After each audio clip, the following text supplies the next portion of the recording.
तो बच्चों good morning. बेटा आज हम लोग बिजनेस स्टडी में संगठन चैप्टर जो पढ़ रहे थे उसका आगे का टॉपिक है जिसका नाम है अधिकार अंतरण। आज हम अधिकार अंतरण के बारे में समझेंगे कि अधिकार अंतरण क्या होता है। ये संस्थाओं में या बिजनेस में मैनेजमेंट में क्यों अपनाया जाता है। ठीक है, तो सबसे पहले आप लोग अपनी बुक निकालें। अपनी बुक में ये जो टॉपिक दिया हुआ है उसको पढ़ें, फिर जो मैं समझा रही हूँ उसको समझें। अधिकार अंतरण, देखो अधिकार अंतरण मीन्स होता है अपने अधिकारों का अंतरण कर देना, यानी अपने अधिकार दूसरे व्यक्ति को सौंप देना। अधिकार के साथ साथ दायित्व भी सौंपना, नहीं कर्तव्य भी सौंपना। इसको मैं आपको सरल भाषा में समझा देती हूँ।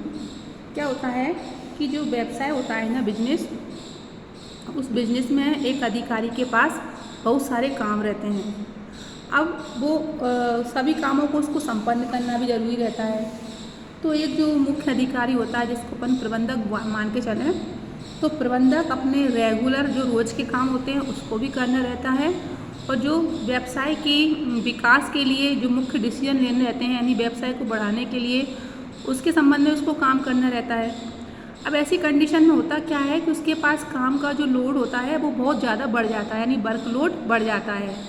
तब ऐसी कंडीशन में वो क्या करता है कि ऐसे कार्य जो रेगुलर है, जो रोज रूटीन के करने हैं, उन कार्यों को वो अपने अधीनस्थ अधिकारी से करने, अधीनस्थ कर्मचारी से करने के लिए बोलता है। जो एक विश्वसनीय कर्मचारी हो, जो काम करने में अच्छा हो, है ना, तो अधीनस्थ कर्मचारी को अपने रेगुलर के कामों को करने के लिए बोलता है, और उस संबंध में उनको अधिकार देता है कि जो काम करना आप अपने स्वयं के विवेक निर्णय से करना, डिसीजन लेना स्वयं के विवेक निर्णय से करना। तो इस कंडीशन को हम क्या बोलते हैं, अधिकार अंतरण। इससे क्या होता है कि वो छोटे मोटे कामों में अपना समय व्यस्त नहीं करता प्रबंधक, अपने व्यवसाय के संबंध में जो मुख्य कार्य होते हैं उन कार्यों में वो अपना ध्यान लगा देता है। तो इस प्रकार जब वो मुख्य कार्यों में ध्यान लगाता है तो व्यवसाय के विकास के बारे में सोचता है, व्यवसाय के विस्तार के बारे में सोचता है और उन्नति के बारे में सोचता है। तो इस प्रकार जो अन्य काम होते हैं उन कामों को वो जब किसी अधीनस्थ कर्मचारी को सौंप देता है करने के लिए, तो उसने जो कार्य सौंपा है उसी को क्या बोलेंगे हम, अधिकार अंतरण। ठीक है, ये जो मैंने आपको समझाया वही इसके अंदर समझाया गया है। अब इसको हम किताब की लैंग्वेज में समझ लेते हैं कि किताब में क्या समझाया है। सबसे पहले इसमें आपको अधिकार अंतरण के नाम बताए गए हैं अलग अलग नाम से, क्योंकि पेपर में क्या होता है कोई सा एक नाम पूछ लिया जाता है। अगर हमको अधिकार अंतरण याद रहेगा और बाकी दूसरे नाम समझ में नहीं आएंगे तो हम क्वेश्चन कंप्लीट नहीं कर पाएंगे। तो अधिकार अंतरण को हम अधिकार प्रत्योजन के नाम से भी जानते हैं और भारापण भी जानते हैं। भारापण को अगर हम समझे तो भारपण, भार अर्पण मतलब अपना भार दूसरों पर सौंप देना, यानी अपना काम दूसरों पर सौंप देना, वही तो होता है अधिकार अंतरण में। किसी कार्य के विभाजन और कार्य के निष्पादन के लिए अधिकार प्रदान करने का नाम ही अधिकार अंतरण है।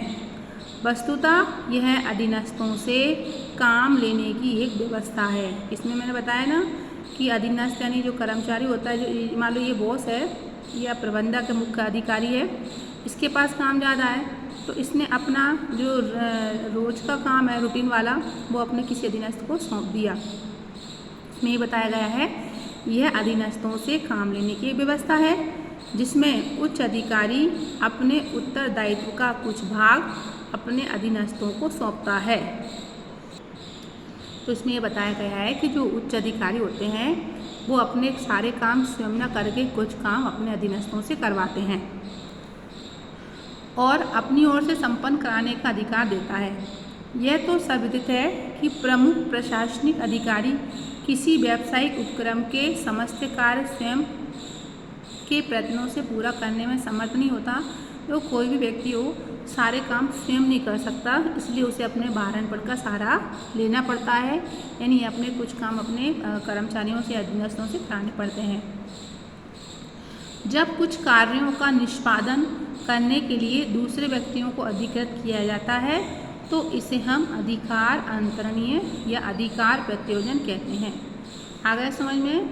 जब उच्च अधिकारी द्वारा अपने सभी कार्यों को पूरा ना किया जाए, वह अपने कार्य का कुछ भाग यानी अपने कार्य को बांट देता है, अपने कार्य का कुछ भाग अपने अधीनस्थों से करवाता है। तो इस प्रकार जो कार्य को बांटने की क्रिया है या अपने कार्यभार को कम करने की क्रिया है, उसी को हम क्या बोलते हैं? अधिकार अंतरण कहते हैं। अधिकार अंतरण के संबंध में परिभाषा दी गई है अलग अलग विद्वानों द्वारा, जैसे कि F.G. मूरे ने क्या बोला है? अधिकार अंतरण से अभिप्राय दूसरे लोगों को कार्य सौंपना और उसे अधिकार प्रदान करना है। जॉर्ज आर डे ने भी बोला है कि अधिकार अंतरण का आशय किसी विशिष्ट उद्देश्य की प्राप्ति हेतु अधिकारी या संगठन की एक इकाई से दूसरी इकाई को अधिकार सौंपने से है। तो ये परिभाषा सबके अलग अलग विचार हैं, हम किसी एक विचार को याद कर लेंगे, पढ़ लेंगे। आगे हम समझेंगे कि अधिकार अंतरण क्यों किया जाता है, अधिकार अंतरण क्यों किया जाता है या अधिकार अंतरण की हम विशेषताएं।